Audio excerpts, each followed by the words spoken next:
السلام عليكم ورحمة الله وبركاته. استكمالا لجولتنا في الريف، زي ما احنا شايفين الطفل صغير هناك اهو بيحاول يطلع علشان يجيب توت. دي عبارة عن شجرة توت.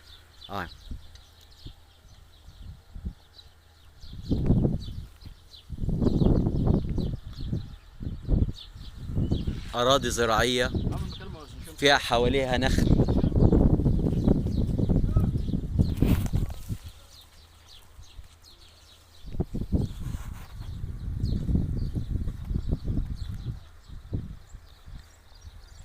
طبعا لعبة الأطفال هنا في الريف يا إما يطلع نخل أو يتسلق شجرة عشان يجيب توت أو يقطع فاكهة أو عنب. طبعا زي ما احنا شايفين كده جولتنا في الريف.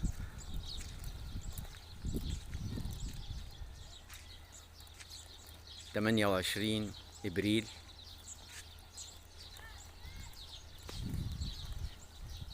المكان اللي احنا ماشيين فيه ده ما كانش فيه شجرة واحدة ما شاء الله. طبعا في نهاية الطريق ده بيوصلنا إلى أكبر نهر في العالم وهو نهر النيل بمصر. ده قدامنا ده عبارة عن قمح بس لم يتم حصاده، وده عبارة عن برسيم، وورا البرسيم ذرة ونخيل. جو جميل وبديع.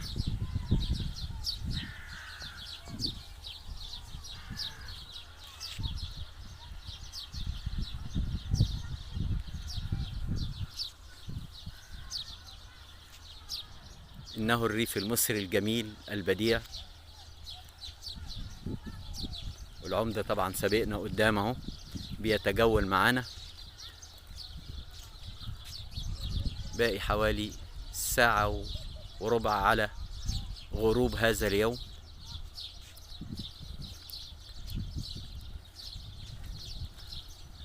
أصوات العصافير الجميلة فوق الأشجار. طبعا قبل المغرب بيتم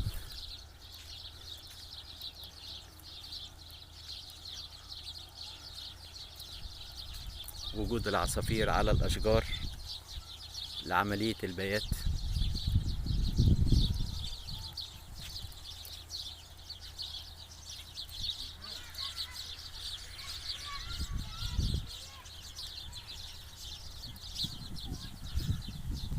زي ما احنا شايفين العمدة بيتجول معانا هنا.